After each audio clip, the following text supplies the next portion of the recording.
Veteran substance users, what's your craziest substance story?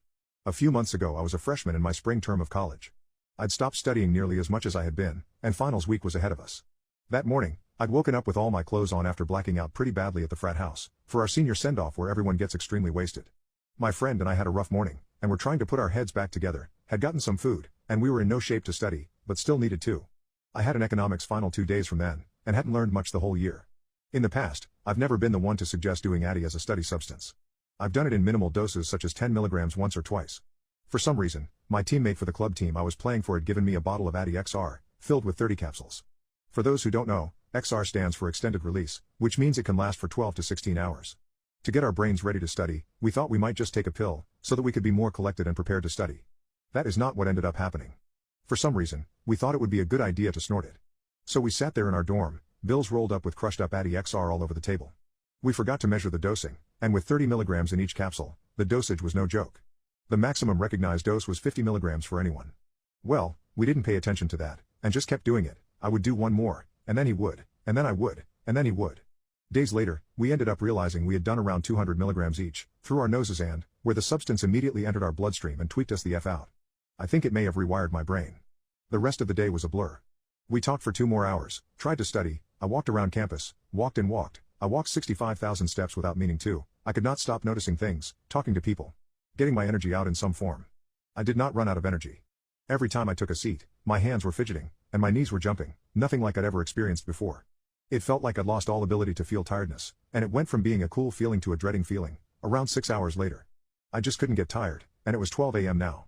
I'd spent some time with my girlfriend at the time, and talked my roommates and her ears off for a few hours.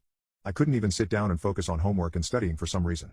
After I left my girlfriend's dorm, I walked around, and this is when I actually started to realize that it would not wear off. I was like, yeah, it's 12, I'll just walk around for an hour to get my energy out and then get to bed. Did not happen. It was around 1 a.m. by the time I got back to my dorm, and luckily I had some of my friends on my floor awake in our lounge, so I had some company while I was in such a weird headspace. I ended up having a great time just recounting the year with them. Some people just continued to pass through the lounge, and even if I didn't know them very well, I just talked their ears off, and by the time everyone went to bed, it was around 3 a.m. I still had zero intentions of going to bed, I just don't think my brain would have turned off even if I tried, which I didn't even attempt to. Things got even more fun after that. I introduced alcohol, because at that point I was by myself. I went into my room, grabbed some snacks and the remainder of my handle of New Amsterdam vodka. I ended up taking 5 consecutive shots, within about 20 minutes, hoping that it would make me a little tired. It didn't. I ended up finding out about the term dirty rolling after that. Dirty rolling is a term that describes the combination of Addy and alcohol, a strange euphoric feeling that I was enjoying so much, despite having been up for around 18 hours now. I'd wondered why the few hours after that was so fun. I also decided to go into my room and pull out some grass, maybe that would make me wind down. I rolled up and smoked that beach. The only thing that did was make me faded as a mother effer, slow, but not tired in the slightest. It also gave me the munchies, and I cooked one of my roommate's frozen pizzas and ordered a pizza for myself. After eating, now absolutely baked, drunk, and on so much Addy, I decided to leave again and take the 4.5-mile walk to our nearby football stadium. It was honestly an exhilarating time. I had AirPods in and enjoyed every second of music I listened to, while the sun was rising as I walked through the empty campus, around 5:30 I believe. The few people I saw I would assume were very confused by me wandering the campus with just a t-shirt and shorts. I thought it was so cool to be awake at such a time, and ended up enjoying a seat on the grass in the dog park right outside the stadium, peacefully watching the rest of the sunrise and enjoying my music. At this time, the early risers of the town had gotten up to take their dogs for a walk, and a few were confused by my position. I ended up having a great conversation with an elderly man about his 73 years spent in this town, and some life stories. The craziest one was a strange tale he told of his father taking the man to a casino, where he had ended up losing all of his money, not to the gambling, but to his father taking all of his money.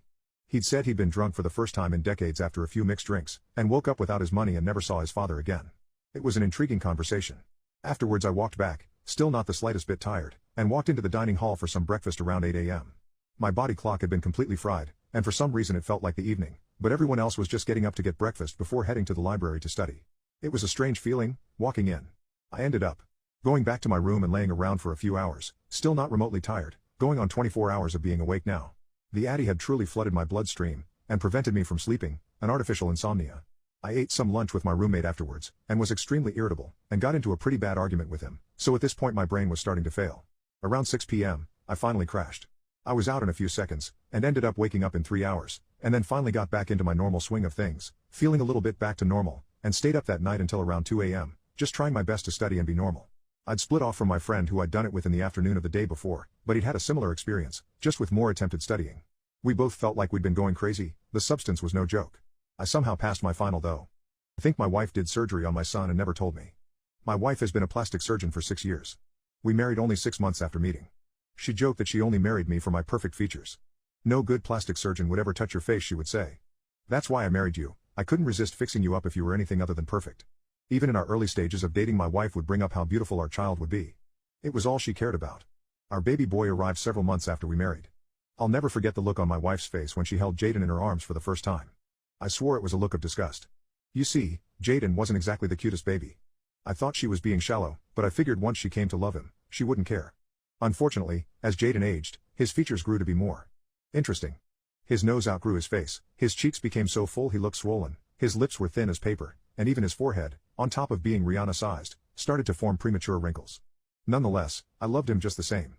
But, I could sense resentment grow in my wife. When Jaden turned 7, I started noticing some changes. He started waking up far too groggy in the mornings, practically falling asleep in his cereal. Then the real changes came. At first they were subtle. The wrinkles started smoothing out, his lips showed some fullness, his cheeks thinned out, his forehead lessened in size. I chalked it up to aging. But last month, he came downstairs in the morning, his nose bruised and swollen. My wife insisted that he must have fallen out of his bed overnight. Don't worry. He's going to be fine. I found him like this. I already stitched him up. You know, he sleeps like a rock. After weeks of healing, it became obvious. His nose was completely different. Smaller, straighter, smoother. I finally confronted my wife. Are you messing with our son's face? How ridiculous. She yelled. How could you possibly think that? Plus, he's still ugly. We went to bed without speaking another word to each other. I woke up in a fog this morning, stumbling to the kitchen. It was 10 a.m. and Jaden hadn't come down for breakfast yet, so I walked back upstairs to wake him. I cracked the door open, only to find my wife hovering over our son, tears streaming down her face as she desperately tried to resuscitate him. Jaden lay still, a perimeter of stitches outlined the top of his face. His body showed no signs of life. It was supposed to be a routine facelift. She trembled. I didn't mean to. Am I wrong for telling my 14-year-old daughter the truth about her aunt? 23 years ago my youngest sister Anna moved in with her third college roommate. The new roommate Bree was cute, smart and new to dorm life.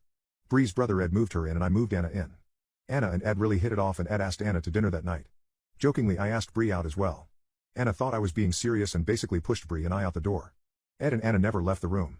Bree and I went out for dinner and I fell in love with her. I ordered dessert just to keep the conversation going. I lived only 20 minutes from their campus in a house I had bought myself. I asked Bree if she would like to come over, but she turned me down. But turned down or not, I was hooked and started asking Bree out regularly. Ed was a grad student on campus and he and Anna also kept dating. The girls were in their junior year, but since they were both dating the other's brother they lived together for their senior year too. Bree and I got engaged that October and that is when Anna's switch flipped. Ed was still in grad school and Anna was going to have at least one more semester of college because she had changed her major so much. They were in no position to get engaged. Anna was a constant pain in the behind during the wedding planning. She tried to cancel vendors, change orders and even attempted to destroy Bree's dress by setting it on fire. Luckily there was video proof of her doing it and we forced her to buy Bree a new one. Ed threatened to break up with her if she didn't stop.